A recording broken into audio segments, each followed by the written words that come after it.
Right. I have a quick comment for Cheyanne that I hope you can comment on a little bit. I recently published a biography of another banned book writer, Alex Comfort, who wrote The Joy of Sex. Mm-hmm.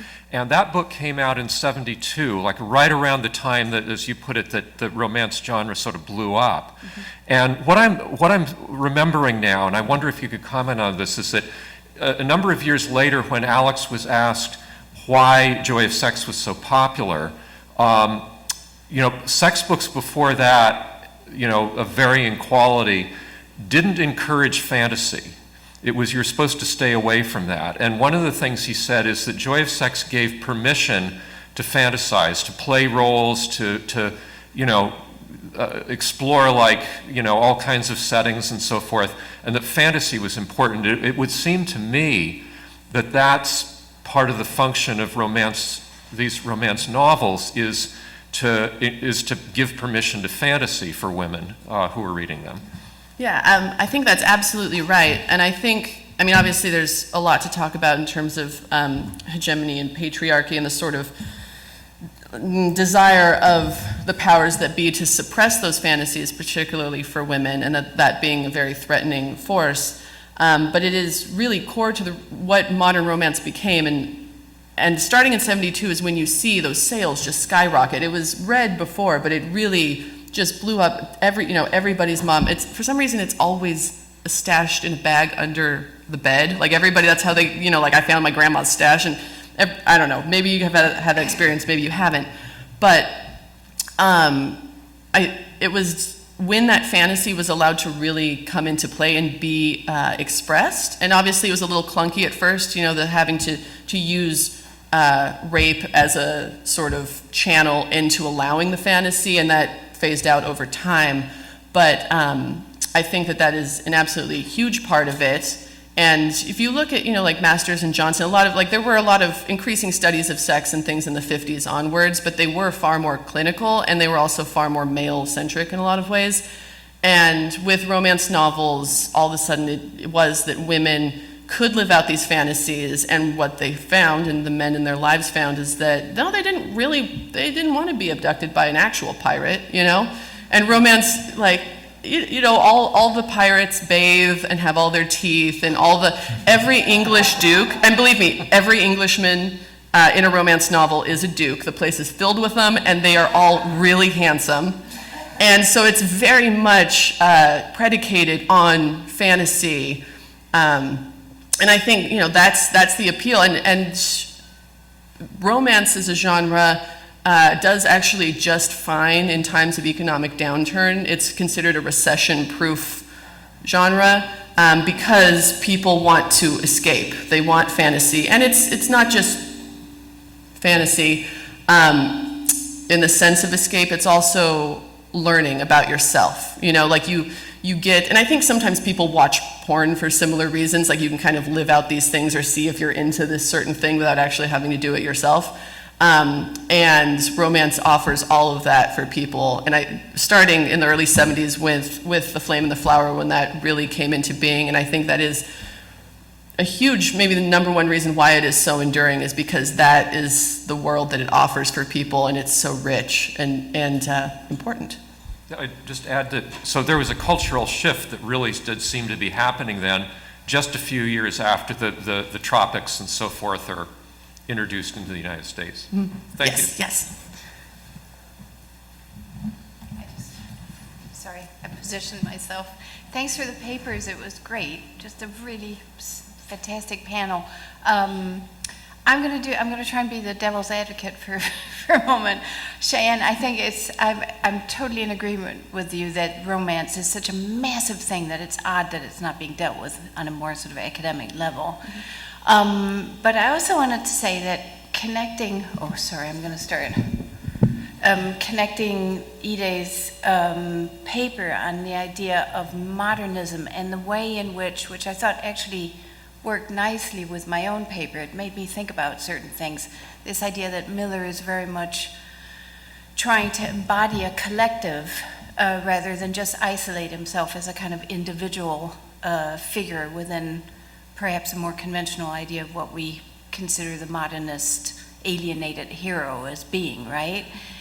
that because I agree with you, that I think that's a really potent and important thing going on in there, but I think that's the predominant thing that makes him not a romance writer. Because the romance novel, for all of its wonderful move currently into inclusivity, we have lots of great queer, hybrid forms of sexual behavior entering into this traditional format, is still, after all, subject-centered, right? The romance is still, as you said, based in the end, through all sorts of permutations, fantasy, historical revisionings, and so on and so on, is still about somebody getting on with somebody else and the two of them sort of finding love. But Henry Miller's constant continuation of, as I agree with you, this sort of universe of love can only operate if that moment doesn't come, right? The person desiring can never entirely fulfill his desire in the case of Miller, because then the motion, the machinery of the writing will stop, right? It won't be able to continue. And to me, those two things just make them unmarry. That's going to No, that's an excellent point. And I see exactly why you're saying that, because that was the predominant view over the last 40 years. That was any scholars that we do have, that was often how they were looking at it. But more recent scholarship, I was just reading something last week, which is something that I agree with. I think it's evolving, is looking at romance. Again, it's that sort of looking at face value in the same, like, is Henry Miller about sex? And we all know he's about a lot more than just sex. And romance, like, is it about sex? No. Is it about the relationship? Yes, but if you go deeper than that, it does go deeper than that. And it's not the emotional and satisfying happy ending is not just about the marriage, and that it's symbolized by the marriage or by the proposal or whatever action is happening in the plot. But what it's really about, and I'm curious to have you look, if you read a novel through this lens, is that it's about self-discovery. It's these characters, their emotional satisfaction. The other is a tool through which they find it, but it is really about their own personal journey. And there's a lot done of the studies, particularly, you have the often standardized in the female main character. She has her journey, she's an analog for us, and there's the good ones always have an excellent arc, the bad ones maybe are more of a one-handed read. But the male protagonists, even the ones that are very powerful, and you would look at it and be like, oh, her success is that she marries him, like she gets him. And at face value, maybe that's what the plot is doing, but what it's really about often is that she is learning about herself and inspires in him a transformation that actually brings him more into being with how she is. And there's a lot of richness there that's a lot more dynamic. Like it's not just about two people getting together, it's about the inner journey, particularly of the main one person, but each of them has to grow into who they're meant to be and the best version of themselves in order to meet that second requirement. And that's easy to overlook because the trappings of it, it's just like, well, she got the ring, I guess that's what she wanted, and that's what she really wanted was something much deeper and much more personal than that. And very often, like the third act breakup is a common plot device where, they separate and it heightens the drama. But I think it also symbolizes, usually what happens is that the female character realizes she's just fine without him. And then what's very satisfying for readers is that she realizes she's just fine without him, and he realizes he can't live without her. And he comes back to her, which is also, again, subverting patriarchy in the sense that she is not playing by his rules. She finds in her own allowed, socially acceptable way to get him to conform to hers. Does that answer? Does that help? Oh, it's Okay. all very interesting. Okay. Yes. Can we hear from Tatsuro Ide on the same question? I agree with Cheyanne in that romance is just a simple story about marriage relationship, but involving more complicated relationship. Because as I said, Miller's work has not consistent theme or plot, and what I'd like to present today is the narrator is always forced to expose what is unpredictable. So, and in this complicated process, some corrective bond that new modernist studies explores emerges. So, yeah, I agree with you too.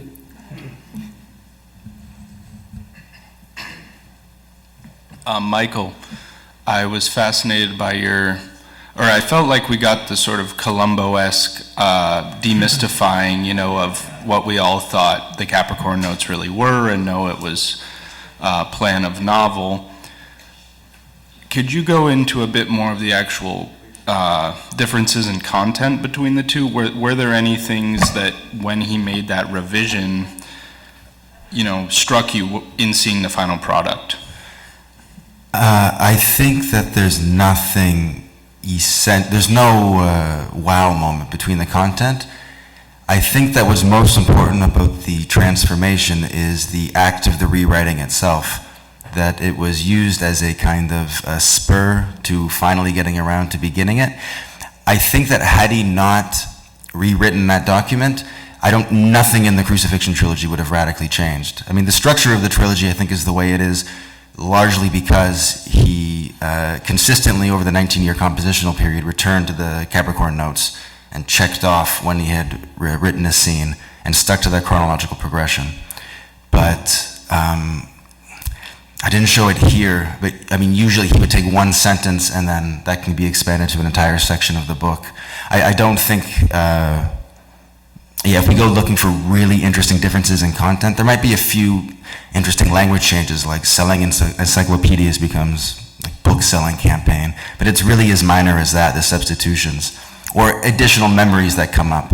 I think it'd probably be more interesting, and I haven't looked at it in depth, maybe the plotting, because that's where the rearrangements come in, but he's not making, all the plotting that happened in plan of novel with handwritten revisions throughout the 20s as he's moving around different paragraphs.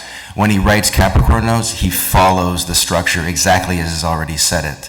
So the moment of the rewriting, it's not a direct copy because the content changes so much. It's somewhere between copying and composition.